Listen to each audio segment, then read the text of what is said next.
Bum bum bum bum bum bum bum bum bum bum bum bum bum bum bum bum. Hey everybody!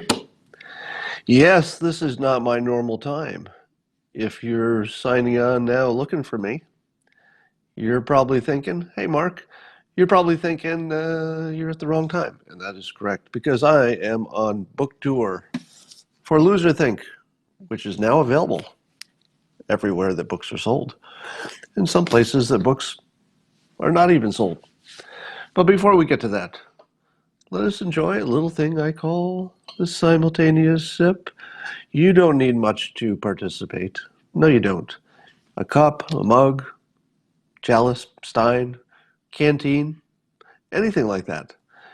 Fill it with your favorite liquid. I like coffee. And join me now for the simultaneous sip, the dopamine hit of the day, the thing that makes everything better. Go. Ah. So, you want to hear the funniest thing about my book? And there's somebody, I know there's at least one person watching this who had the same situation. You know who you are. All right, so here's my book, and here's the subtitle. I'm going to show you something that somebody pointed out to me today that is kind of funny. So the subtitle is "How Untrained Brains Are Ruining America." All right, and then somebody pointed out that on the title page on the inside, it's got the title wrong, or the subtitle wrong. It says, "How Untrained Brains Are Ruining the World." So yesterday I was on Fox and Friends, and one of the questions was about the president's tweeting and his I was talking about his typos. And I said that his typos really just connect people to him because they know that it's an unfiltered message, so they feel there was no middle person, washing down the message. Uh, I don't quite get that same benefit with the book, but I will tell you that I laughed when I saw it. Not because it doesn't make any difference; it doesn't change anything. But I will tell you that the next time we print this, we'll probably fix that. I don't know exactly when in the process that opportunity comes up.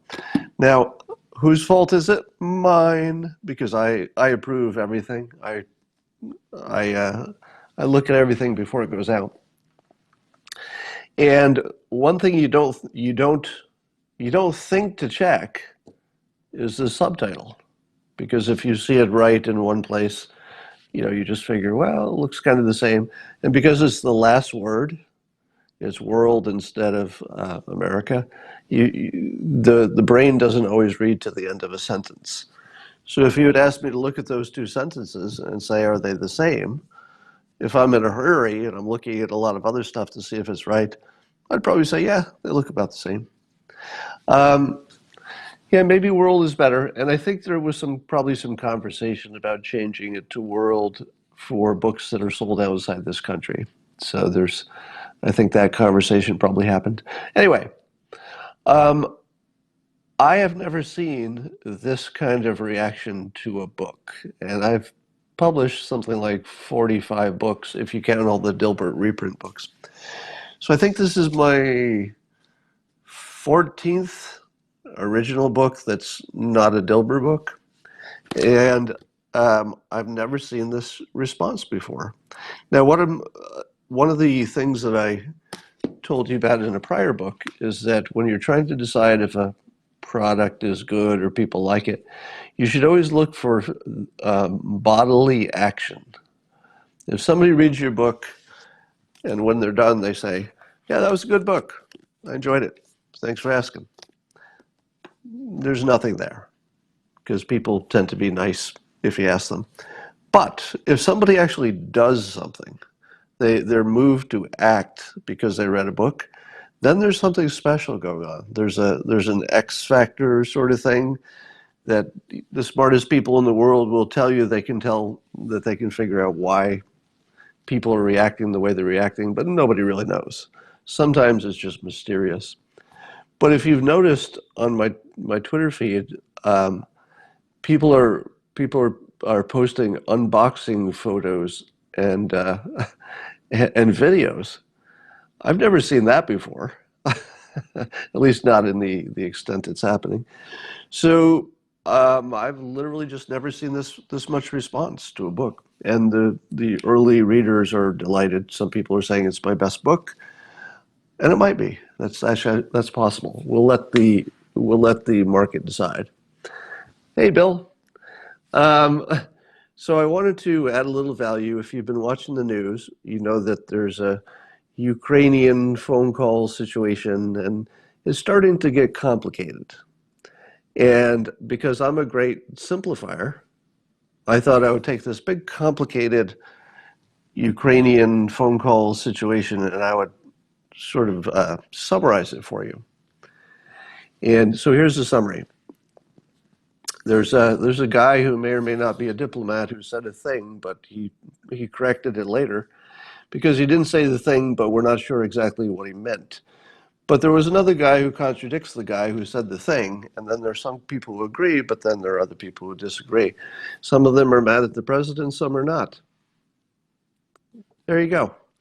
Um, watched the opening of Tucker yesterday, Tucker Carlson, and he, he dismissed the whole story in a very similar way, which is it's complicated, nobody cares, and he just skipped the whole thing because there's no way you can make an entertaining show based on a bunch of people you've never heard of disagreeing about a bunch of stuff that doesn't seem important in the first place. So I'm going to give you a reality penetrating tip. So you're looking at this situation and you're saying to yourself, is the president going down because of this?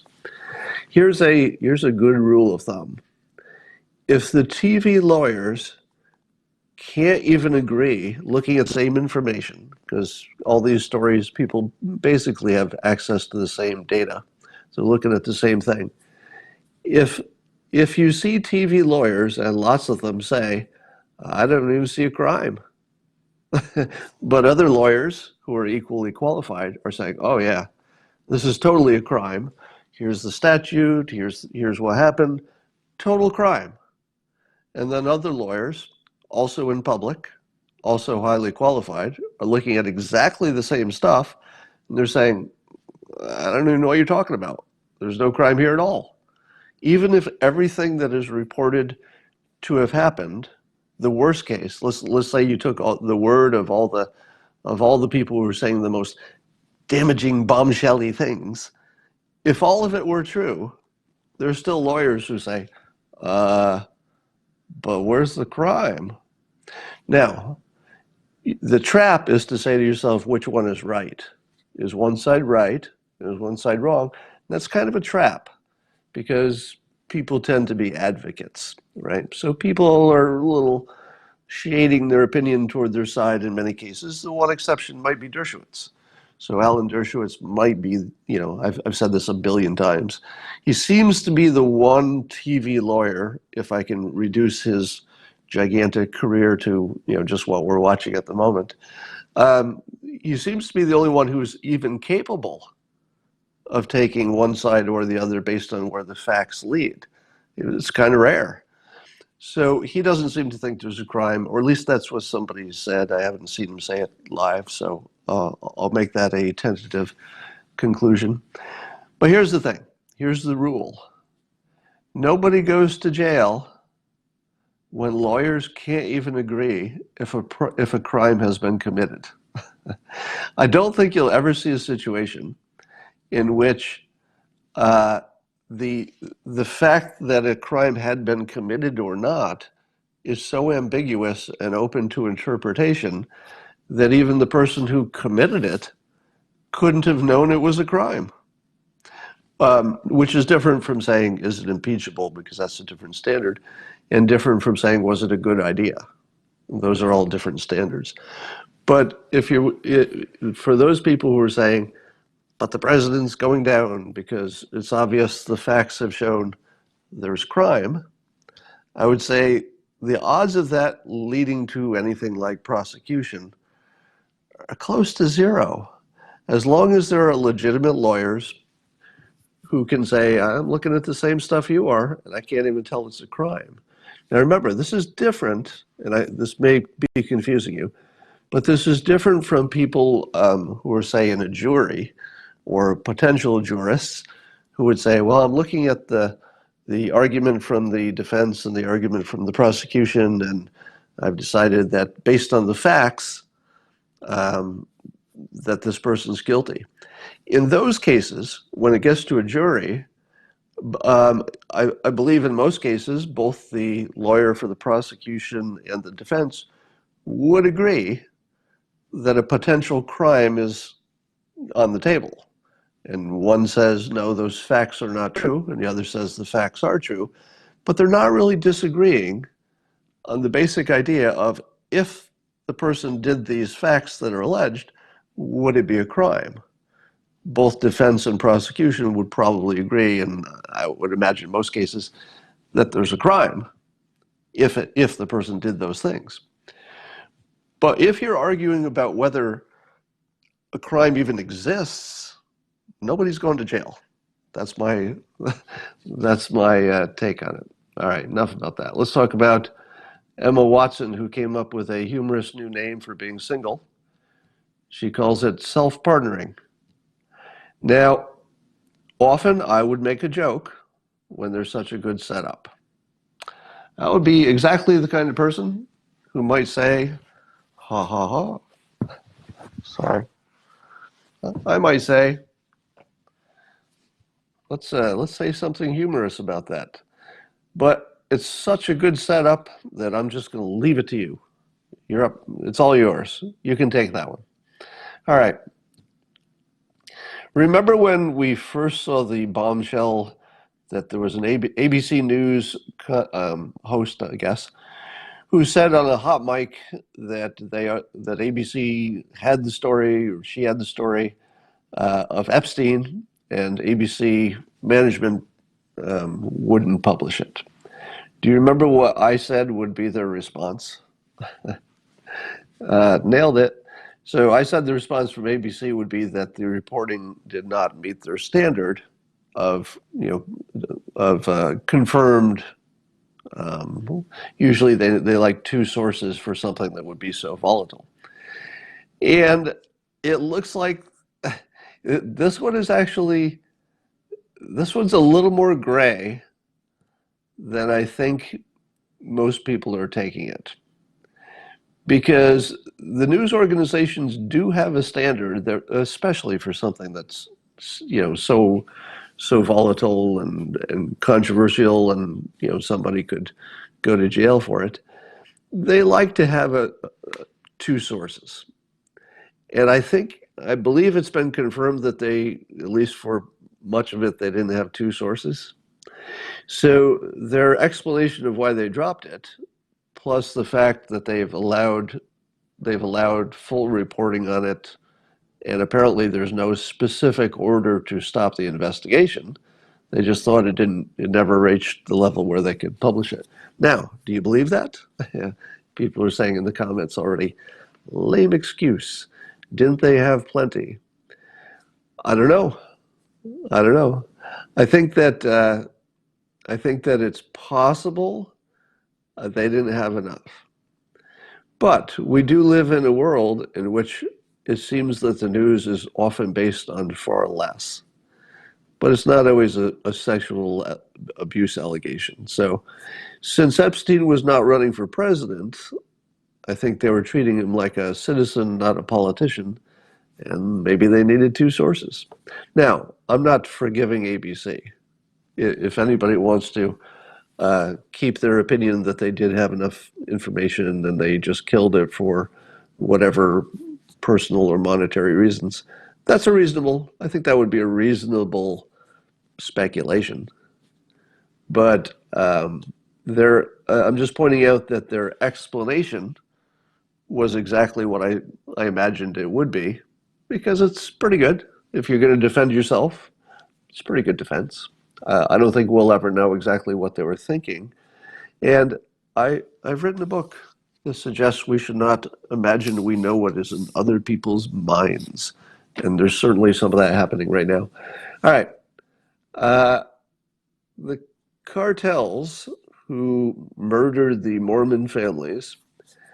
Um, this story, you kind of wish it were cleaner, but because the families that got murdered were part of a larger group that decades ago left the United States so they could practice polygamy, and there's rumors that some of them still do. That's somehow seeping into the story, as if that somehow matters to the fact that they were murdered and their children were burned in car seats. I mean, it doesn't seem relevant to the story. I mean, it's interesting. It's very interesting, but tying it to the story is just so wrong that it's like colossally wrong. Anyway, you're seeing that done. The So the question is, did the cartel make a mistaken identity? Did the cartel think they were killing a rival gang? Apparently, this cult has had so much trouble with the cartels that they had security against them and threats already, and there was a history. So, given that there was a history of this group battling with the cartel for, I think, water resources was part of it, um, I really doubt the mistaken identity explanation. I think it's still possible. I don't think it can be ruled out. But if I had to place a bet, I'd say 75 to 80% likely that they knew exactly what they were doing and they did it anyway. Um, Now, we haven't heard from the president of Mexico, I don't believe. I don't think I've seen any kind of a statement from the president of Mexico responding to President Trump's offer of military help. And I've heard people say, on Twitter mostly, people saying, hey, you can't, bomb away a problem like that. The cartels will still exist, etc. To which I say, didn't work for ISIS. And then other people are saying, well, they're probably going to gather children around them so that we're afraid to bomb them. And I was pointing out that one of the special features of the mop up and the killing of ISIS is that we didn't have any press. When you don't have any press to report what's happening, you can bomb the first house and maybe there's some children killed and nobody's happy about that. But it is war. In war, there are going to be innocent people killed. But what happens if they bring their human shields around them and they get bombed anyway? The next time, do they need to bring the human shields? Because once you've demonstrated you're going to bomb them anyway, and nobody's going to know the difference, it just doesn't help you. There's no point in doing it a second time if you can't get your message out. Uh, Low energy. All right, let's get rid of this troll. Block. Um, so it seems to be the secret to this sort of war with terrorists, and I think the cartel are terrorists at this point. The secret seems to be to not let the press watch what you have to do. And again, I'm not suggesting it's a good idea that children die in collateral situations. Nobody likes that, but sometimes there are adult decisions that are very unpleasant. All right. So apparently Senator Warren has added some details to her plan that would cost $52 trillion over the next decade, including $20 trillion in new spending, with an array of taxes on corporations and the wealthy. And I'm thinking to myself, have they just totally given up? Have the Democrats just literally given up? Because that doesn't even seem like a good try, does it? It just longest. Somebody says longest suicide note in history. Uh, I don't see how that's trying. Um, And so I guess Joe Biden went after Warren in a speech. Didn't name her by name, but people are talking about the impracticality of some of the plans. It feels like she's just self-destructing with that stuff. It just seems so unelectable. It's hard to believe. All right, here's a new framing for the wall between the U.S. and Mexico. And I've said this before, but because of the events in the news, it's worth re-upping. If you're building a wall between the great people in the United States and the awesome citizens of Mexico, that's hard to defend because if you live in any of the states where you have lots of contact with people who came up through Mexico, legally or illegally, one of the things that almost everybody would agree on is, hey, good people. The Mexican people, people coming from south of the border, just the regular citizens, are excellent people, excellent character, hard workers, just want to be Americans. And while I think countries have to have borders and border control, and citizens have to decide who comes in and who doesn't, we don't have that situation. But independent of the things you have to do to protect your borders, it's just a fact that Mexicans and people from Central America are more often than not just great people. And so when you think about building a wall between your great people and their great people, it just doesn't seem as compelling as it should be to get to where people want to get it, which is a solid border security. But realistically speaking, the cartels own the border region. So it's not really a wall between the United States and Mexico. It's a wall between the United States and the cartels, who are clearly terrorists. Do you want a wall between you and the cartel? Which is the better sale? Hey, I'd like to build a wall between you and Jose. And by the way, Jose is awesome. If Jose were on this side of the wall, he'd be your best worker. But let's build a wall and keep Jose away from us. Well, what kind of argument is that? We like Jose. Jose is awesome. Jose, come on over here. We like you. All right, come over legally, but we like you. But if you say build a wall between the United States and the cartel that just machine gunned, well, I don't know if it was machine gun, but they just shot up a Mormon family and burned the children in their car seats, do you want that wall? Yeah, I think we want that wall. Let's get that wall. All right. Here's a completely different thought. I'm just going to be all over the place today. Have you ever had a compliment that changed your life? Has that ever happened to you? Have you ever had a compliment that just stayed in your mind for decades? Every now and then, a simple compliment will just change somebody's life completely. And I was searching through my memory of compliments. Now, when you're a public figure and you produce products for the public, you get complimented and insulted at a very high volume. So the number of compliments I've received in my career is, a zillion times what ordinary people do because they're not in the public eye. But also the criticisms are way more true.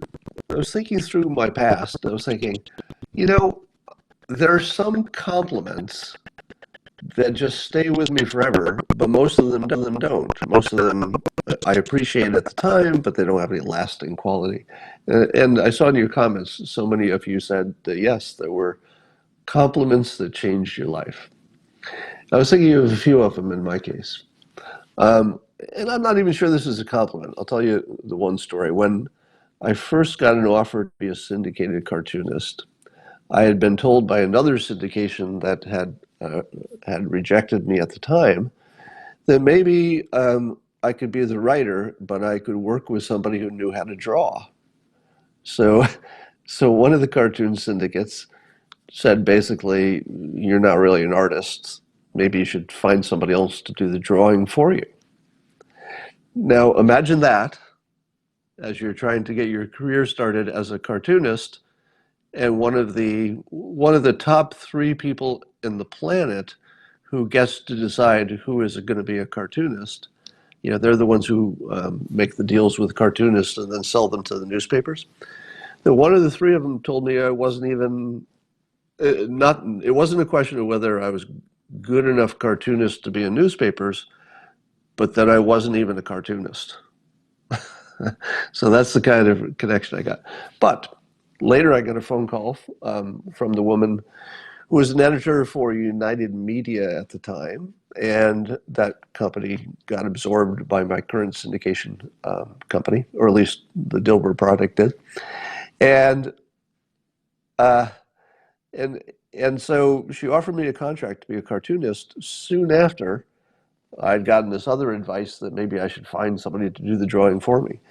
And when she offered it, I said, well, long story short, I said yes. But then I said, do you think I should get a real artist to draw it for me and try to work as a team? And this was Sarah Gillespie, is her name. And she said, no, your drawing's fine, just the way it is. And it was sort of this Wizard of Oz scarecrow moment. You know the Wizard of Oz story? The Wizard of Oz simply tells people that they're brave and then they act that way, tells them that they're smart and then they act smart. That's what happened.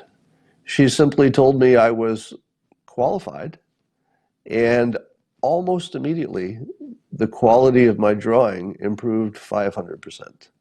From the moment she told me I was qualified, I became qualified. She actually turned me from unqualified to qualified by telling me I was. Think about that. Think about the power of that. Completely made my career. It's the reason you're here. It's the reason I get to write books. It was one sentence in my life that it was one sentence that changed the entire trajectory of my life. And then I was thinking about, most of you know, I got to visit the president in the Oval Office last year. And we had a little chat about a variety of things. I don't talk about the details. None of it was state secrets or anything. It was a private conversation. And there was one point in which he paid me a compliment. And I'm not even going to tell you what it is because that's not the point. But I think I'll always remember that compliment because of who said it and where I was when it happened. So I think of that one all the time. And I realize it's having a bigger effect on me, like it's going to last the ages. And so I would remind all of you that giving a compliment is absolutely free. It doesn't cost you anything. You can give a compliment and you've lost nothing. In fact, you've gained something. Because when you compliment people, they like you better. But here's the big part. Sometimes when you compliment people, just in the ordinary course of your life, you're not trying to change the world, you're just giving an honest compliment. If you give an honest compliment to somebody, sometimes they change the world. And the compliment could be a big part of that. So don't be stingy with compliments. Part of one of my systems for a good life is that when I feel a compliment, I try to release it. Because sometimes you'll have a positive thought in your head about somebody, but you just keep it there. It's all wasted. If you keep those good thoughts in your head, it's just wasted. So if you have a compliment and it's sincere, I'm not a big fan of the insincere compliments, but if it's sincere, let it go. Could change the world. Could change the world. All right. A friend of mine who is a big anti-Trumper sent me an article from a British publication, and in it, a Brit was explaining why the British dislike President Trump. Now, I don't know that anybody needs to explain it because he has a polarizing personality and, the details don't matter too much. We know that some people like him a lot and we know that some people don't. But it was the weirdest explanation. And here is the biggest part of the explanation for why the Brits don't like Trump. This is going to make you shake your head because you will not have seen this coming. All right. His biggest objection that the British don't like Trump is that Trump doesn't have a sense of humor and that the Brits sort of require that as, let's say, a national personality, that they have a good preference for witty people who have a sense of humor, such as Obama, right?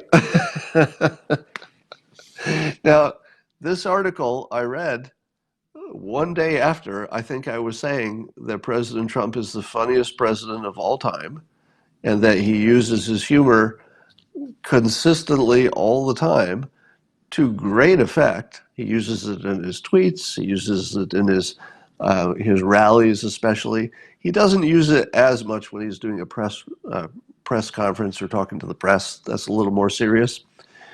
Um, but I've never seen a president with a better sense of humor. Reagan was pretty funny. Um, so isn't that just a jaw-dropping head shaker? That the problem, now this is just one author interpreting what he thinks other people are thinking, but the amazingness that anybody could observe this president and think he doesn't have a sense of humor is it's just mind-boggling. It's mind-boggling. So that's a perfect example of two movies on one screen. We're watching exactly the same president, and I'm defining him as the best stand-up comedian of our time, who's not Chappelle, I guess. I think Bill Burr and Chappelle are funnier. But he's one, if you look at his reach and how often he does it and how big his crowds are, you could make an argument he's the funniest stand-up comedian in the world right now. So that was interesting to me. Um, Yesterday, a thing happened that I can't explain, and maybe some of you can. So when you launch a book, one of the things you do, of course, is you're watching the bestseller ranks, and the easiest one to check is Amazon. So from the moment I started doing publicity for the book, I'm in New York right now doing the publicity tour. From the moment I started, I would start watching the rank. Now, I would normally expect one of my books on the day it comes out, or at least the week it comes out, to fairly quickly get into the top 100, which is pretty good. If you get into the top 100, you're a solidly profitable book. And then if you're in the top 100, sometimes you can dip down into the 20s or something for a little while, and that would be a real good showing. Here's the interesting part. Sometime yesterday, Amazon froze my rank at, I think, 318. And for the entire day yesterday, the rank never changed. It was dialed in at 318. Now, my first thought was, oh my God, we ran out of books. Maybe they sold their supply and then they just froze it until they could resupply and then things would start moving again. But my publisher confirmed that they had provided them so many books that there wasn't really a chance that they'd sold them all in a day. There wasn't much chance of that. So I'm left to speculate why the rank would not have moved for a full day. Now, if you've never looked at book rankings, most of you probably don't pay attention to that. They normally change at least every hour, and more often. So all of the books are sort of moving all the time. It would be unusual for you to check a book rank and then come back the next day and it's the same rank, unless it's in the top 10. If it's in the top 10, it might stay at the same rank for a while. But if you're number 318, the difference between 317 and 319 is so slim that there isn't the slightest chance that it actually was at the same ranking all day long. So there's no chance it could have happened naturally. So what do you think it was? I have a speculation. Here's my speculation. I believe that the Amazon, let's say the algorithms, are looking for suspicious behavior, and they should. So if Amazon has done a good job of designing their system, it should be checking for any activity in the system that's unusual. Because if it finds something unusual, it could be that somebody's gaming the system to try to improve their author rank or the book's rank. So I think what happened, I'm not positive of this, but based on the extraordinary sort of response I'm seeing to the book, even before people read it, people were excited about it, and should be. It might be my best book. I think it's possible that Amazon flagged it just automatically without human intervention as selling so many books that it couldn't have been normal behavior. In other words, they have a sense of how many books I sell, because many of my books have been on Amazon. So if it suddenly was selling far more than what would be normal for me as an author, I would think if it were a well-designed system, certainly a bank would do this. You know, I have banking experience, and I know that a bank would freeze anything temporarily that looked like it was out of place until humans looked into it. So I think what might have happened is we sold so many books that they froze it to see what was going on. And then this morning it was unfrozen. So and it immediately dropped into 100 something. You know, I think it was around 200 when I looked at it, which is typical for this part of the process. So that's my best guess. But it's sad that we're in a time where I know some of you immediately went to Jeff Bezos and said, might be political. But it's not even a political book. You know, I talk about some political topics, but I talk about the left and the right. It's not really taking sides. Now, I got most of the reviews on Amazon are excellent, but one of them, which of course is not a verified buyer. So one of them who is not a verified buyer, surprise. In other words, he didn't buy his book from Amazon, but he was leaving a bad comment on Amazon. Appeared to not have read the book because his criticism of it said Scott claims A, but in fact the book doesn't do that. So his main complaint about the book is based on something he says I've claimed that isn't anywhere in the book. So that's the kind of review I'm getting. And of course, that's purely personal or political. Somebody's just trying to reduce my influence by the bad review. So that's the sort of thing authors have to deal with. Thank you, Carol, who just ordered my book. Yeah, the way it works now is that somebody saying in the comment that if you say anything positive about anything that Trump does, you're a crazy Kool-Aid drinking cultist fanatic. So I guess that's most of us. Somebody says, I stopped buying books that are above 4.5 stars.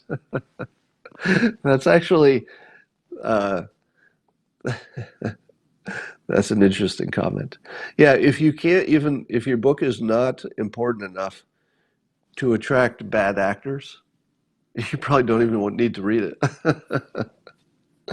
So if there's anything that's like 5 stars across the board, it only means that people don't care about it.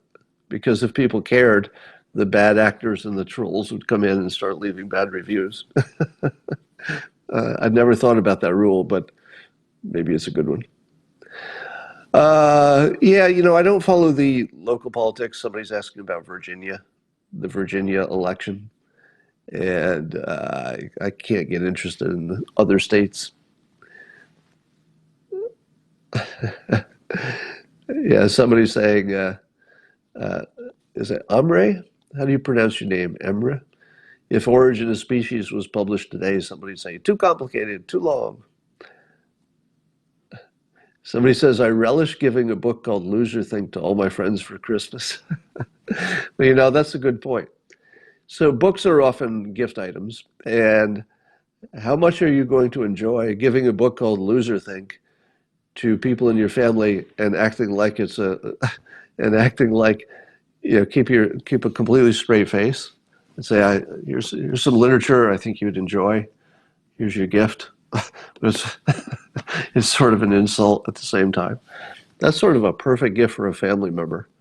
It's a perfect gift for a sibling. Is that your sibling can't tell if it's an insult or a nice gift. That's sort of ideal.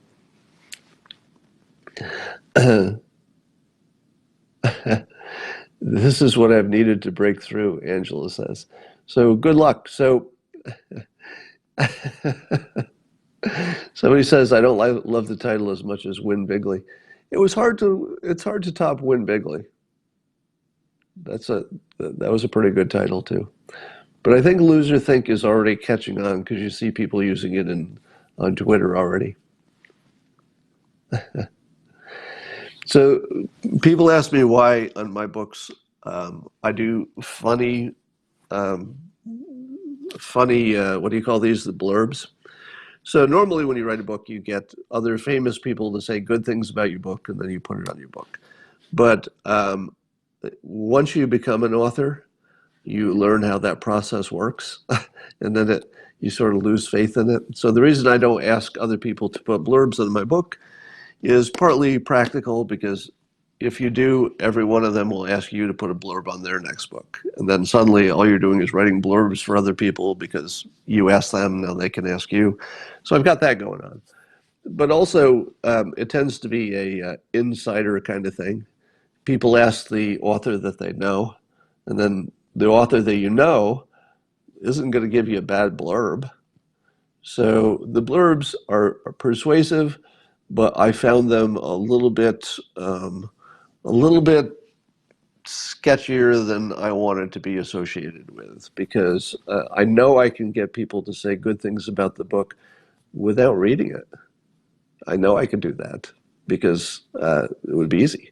I just go to people I know, say, hey, would you like to put a blurb on my book? I'll owe you one. It'd be easy. So I just don't do that. I opt out. I opt out of that process.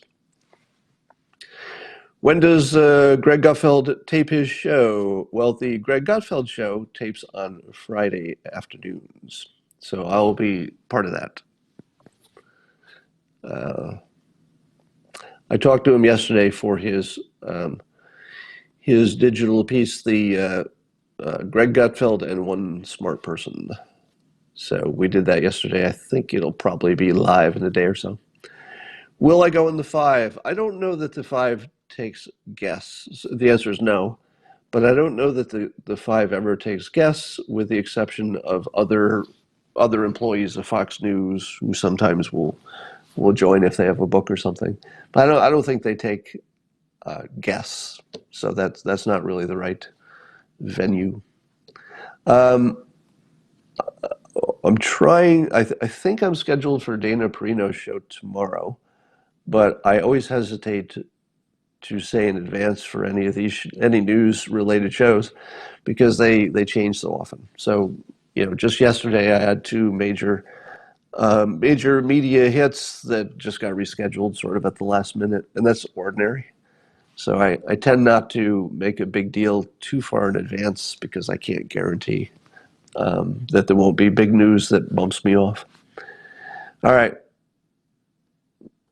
Wow, somebody has a collection of my books all the way back to How to Shave a Whale. It's actually called Shave the Whales, but I'm impressed that you have that book. ABC, I don't have any ABC hits. I've got a CBS radio this morning. Joe Rogan, that's up to Joe Rogan. I'm not scheduled for the show, and I don't know that I fall into the category that would be a repeat guest. I think Joe Rogan brings on repeat guests when they're, either more famous or they're comedians or people he knows. But I'm not sure I'm the ideal person to have on twice. I don't know. I'm not sure what his policy is on that. But I think some people would say, we already saw that one. We saw the one with Scott Adams. We don't need to see another. So it could be, first of all, I don't know if he's even aware that I have a book or that I'd be available. He's got stuff to do.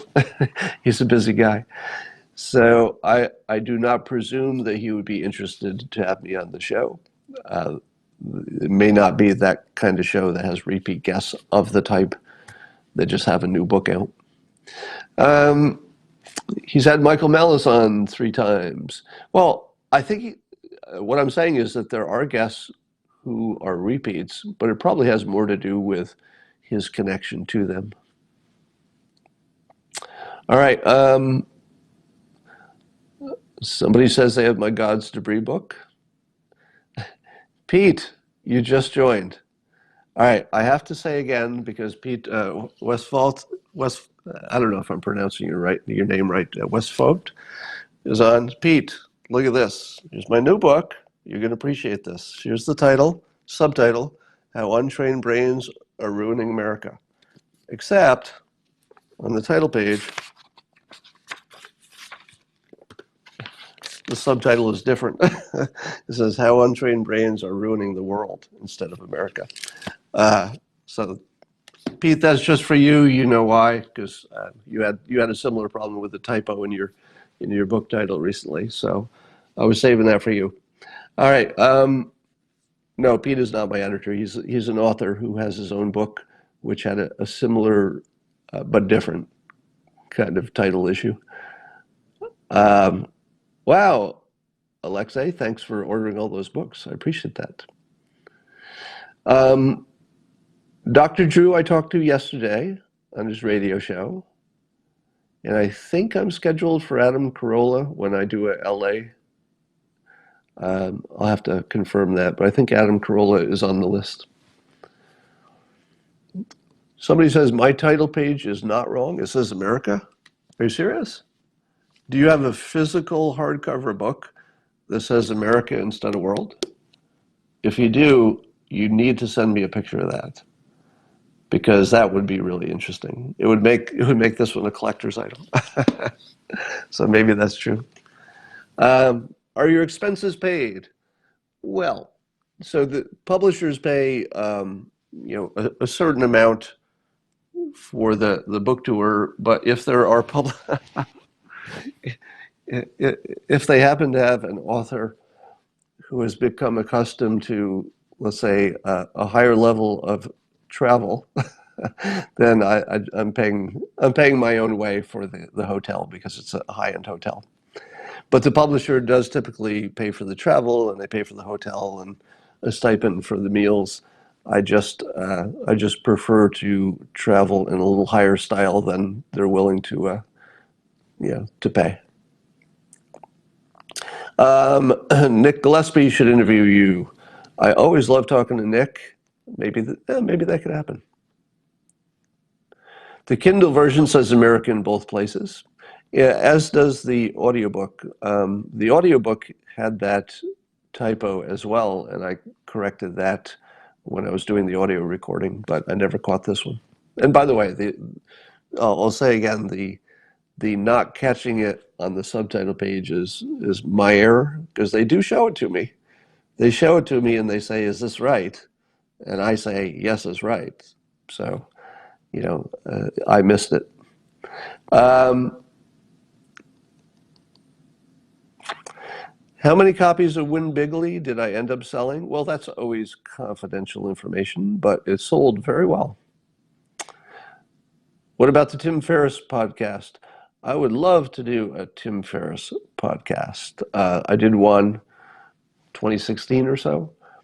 And Tim's always a great interview. But again, I don't know that his podcast really makes sense to have repeat personalities on it. So that would be up to him. Um, who would you most like to be on with that you haven't? Oh, I love that question. Who would be the best person that I haven't been on with? Rush Limbaugh. So we did send the book to Rush Limbaugh. Now, uh, I know Rush is a controversial figure. People on the left hate him. People on the right, more often than not, think he's awesome. But I'll tell you, he's one of the most talented people in the whole entertainment business by far. He can fill up time with interesting content like nobody else, really. Given that he's free forming it most of the time, I don't think has there ever been anybody as good as him at being coherent and interesting for that many hours, basically just working off notes. It's remarkable. Yeah, he's not the only one who can do that, but maybe the best. Maybe the best. And he's also uh, funny and insightful. So he's read my work a few times on his show, blog posts and stuff. So I know he's aware of me, but I have not been on that show, and I think he would be interesting. Howard Stern. Honestly, I don't think I'd want to do the Howard Stern show. Sorry. I think I would probably turn that one down. And I'm a fan. I like Howard Stern. I like. I mean, he's again super talented for the thing that he does. But his show requires, in order to be interesting, creating, let's say, creating stories that are the odd and embarrassing ones. So it wouldn't be hard for that to go wrong. Ben Shapiro, I will be talking to. Candace Owens, I need to follow up on Candace Owens because I have been invited to be on that show, but not scheduled. And I'm going to make a note because I need to follow up on that. Thank you for reminding me. How about Morning Joe? I haven't, they have not, I think they've been approached because I was on Morning Joe before. Interestingly, when I did my last book tour, so I was on Morning Joe on a day that Joe was not on the show. So I don't know how many days Morning Joe runs without Joe on the show, but I hit the one. So I haven't actually been there when Joe is there. Um, all right. I think I haven't heard back from Tulsi Gabbard's campaign, so I don't know if we can schedule that or not. All right, that's enough for now. Yes, I think I'm scheduled already for Dave Rubin. That will be a good one. Always is. Dave's always amazing. Um, all right, that's all for now, and I will talk to you later.